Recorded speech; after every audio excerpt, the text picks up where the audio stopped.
back, guys. Thought I'd give you an update on the silver conversion. Just off to the shop to change some water pump belts. I'll talk more on that later, but it's running absolutely sweet. Daily driven and no issues other than checking the oil and adding oil to it. I changed the oil, so this is 7,500 miles I've got on it now, and I just changed the oil a few hundred miles ago. So the first oil change was at 2,000 miles, and the second oil change at 7,500 miles.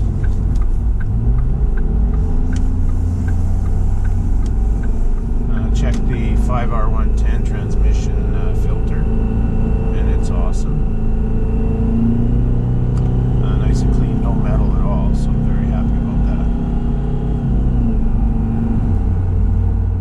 Eventually, I'm going to upgrade the water pump to a serpentine belt, but for now we're just using the V-belts. I'm using a serpentine tensioner on it, and I think there's a bit too much tension for the belt, so they're starting to get to the point where I should change them out. So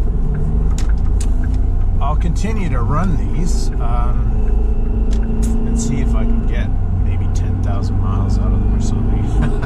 Anyway, that's just one of the small issues that have cropped up. But other than that, it's running really good. I'm still working a little bit on the transmission. I've got this tune done now. I've got about a month on this tune, and it's working really nice. I just have to make a couple of small adjustments, and it's just about perfect. So what else did I do? Oh, I added an oil pan heater to it, so in the mornings I can just flash it up and drive away. I don't have to wait, a couple of minutes for the oil to warm up at all. So I can now start it up, put on my seatbelt, and then drive away and warm it up slowly. Put some badges on it as well. I went down to the Western Star truck shop here, and I put some badges on it. That was kind of nice.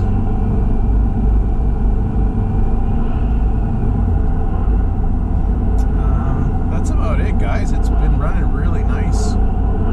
I pull it in once a week and look at my work and make sure nothing's coming apart. And that's it.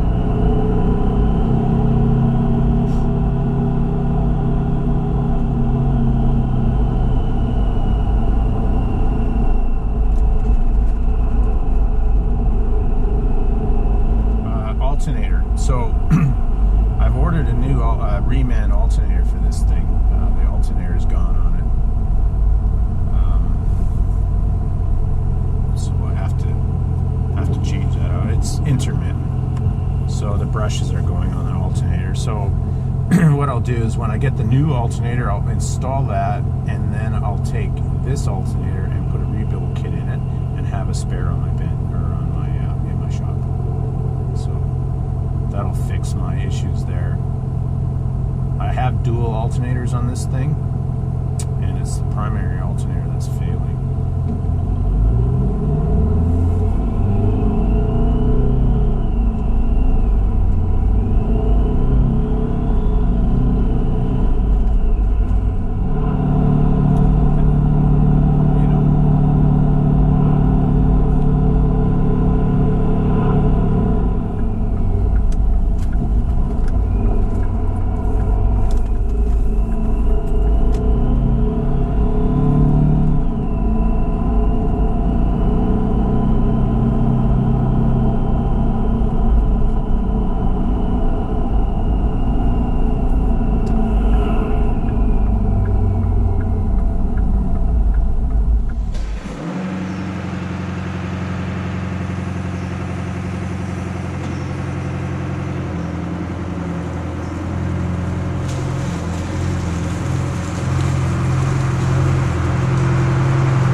here she is.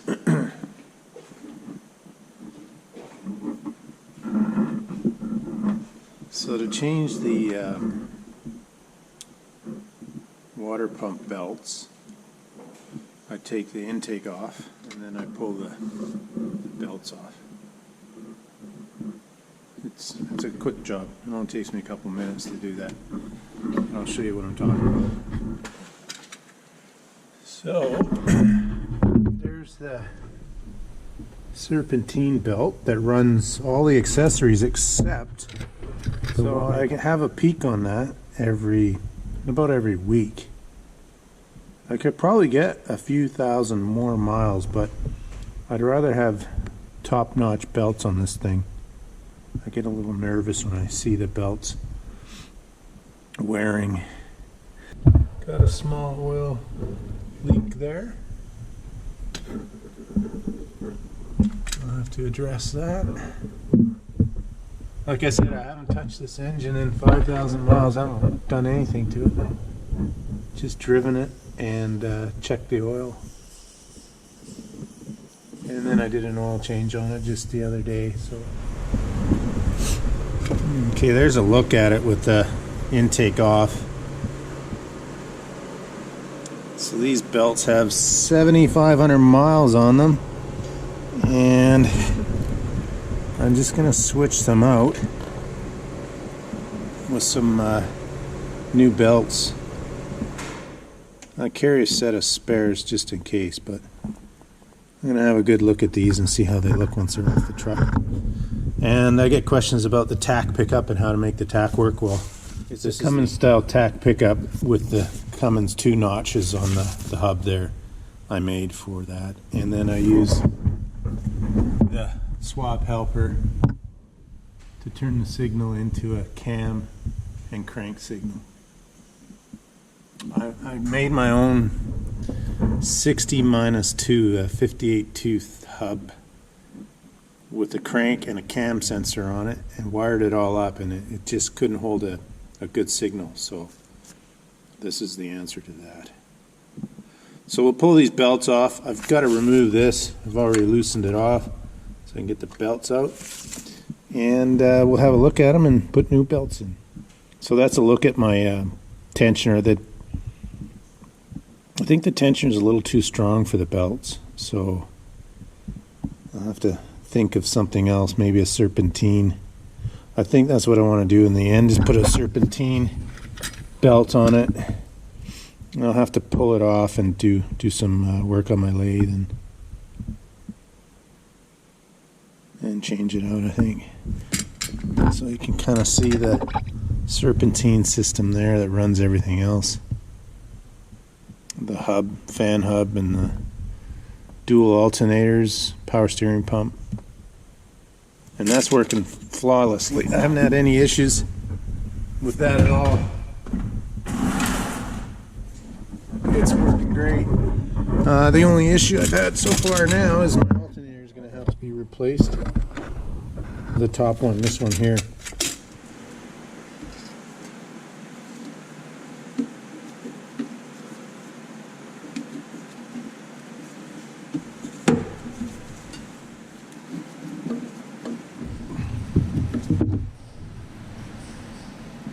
So there's one belt.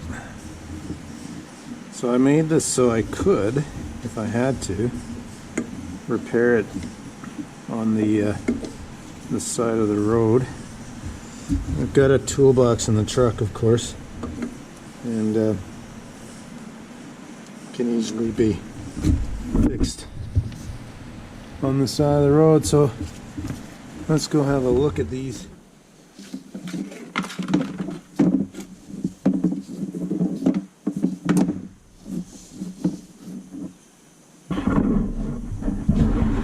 So here they are.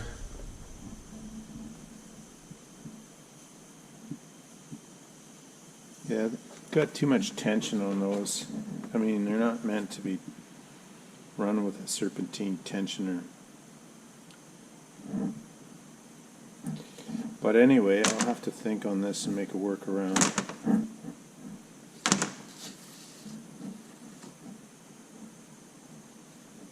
I could probably stretch these out a lot longer, but I don't like to take chances. They look like they're wearing they're wearing pretty good. And here's the new ones. So, yeah, the permanent solution, guys, is a serpentine system that I'll have to make.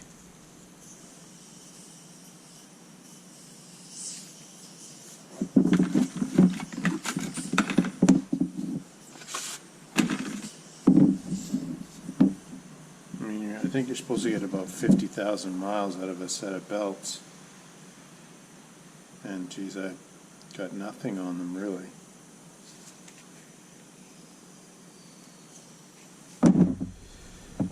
Alright, I'll put the new ones back in and run her again.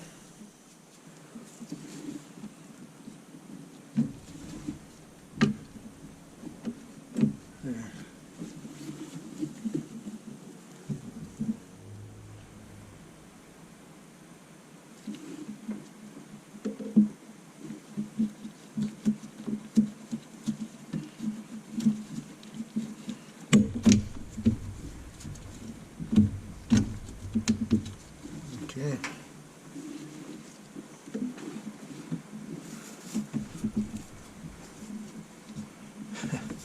I guess one could get maimed doing this, perhaps. Well, a little bit of a slip and you're screwed, hey? But let's not slip.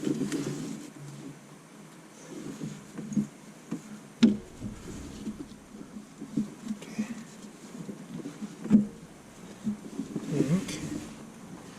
I think that's it.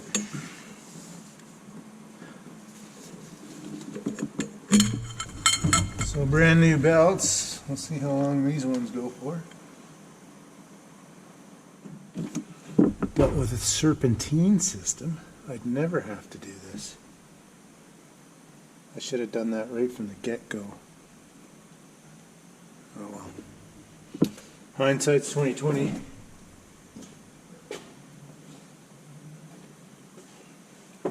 After all, this is a working prototype. So, alterations will be made, improvements as we go.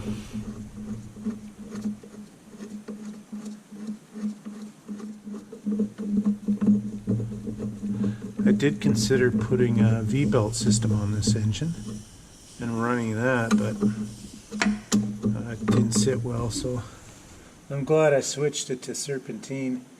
I should have done this water pump as well, but I'll put my thinking cap on for this one and see what I can come up with.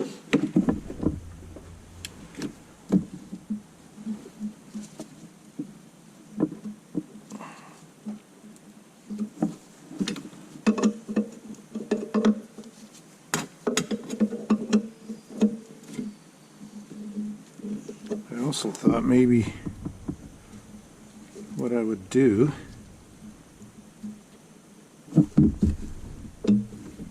is put a mechanical tensioner on it, like the Detroit style.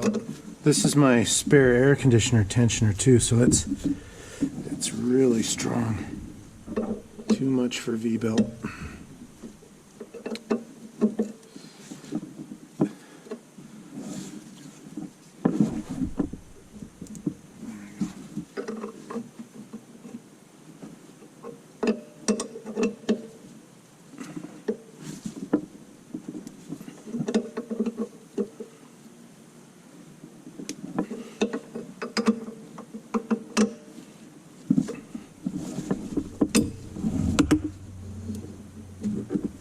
There.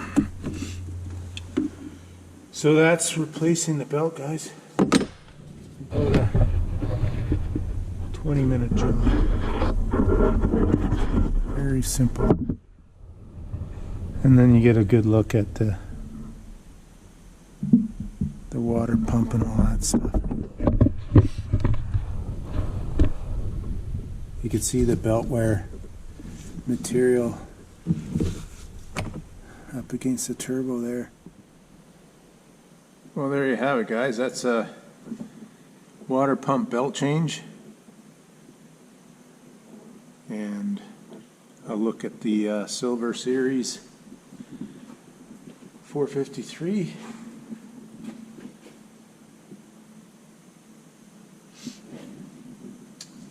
I've mentioned the compound turbos. So this is the top turbo, K31, and then of course you can't see the bottom turbo unless I take the air cleaner and all that stuff off. But the bottom turbo is right below that one, and that's a K27. They're both Borg worn, and they're awesome. So it gives me instant boost and boost all the way up. There's no loss of power, there's no smoke. It's fantastic. EGTs are really low, so we've got room to upgrade the power. So we're at 210 right now, and I want to finish it off with bigger injectors and maybe even propane, so we'll see. But the next upgrade for this engine's probably going to be the 9A90s. It's got the 7A77s in it right now, and I think it'll be perfect with 9A90s. Again, thanks a lot, guys, and we'll see you on the next video. Take care.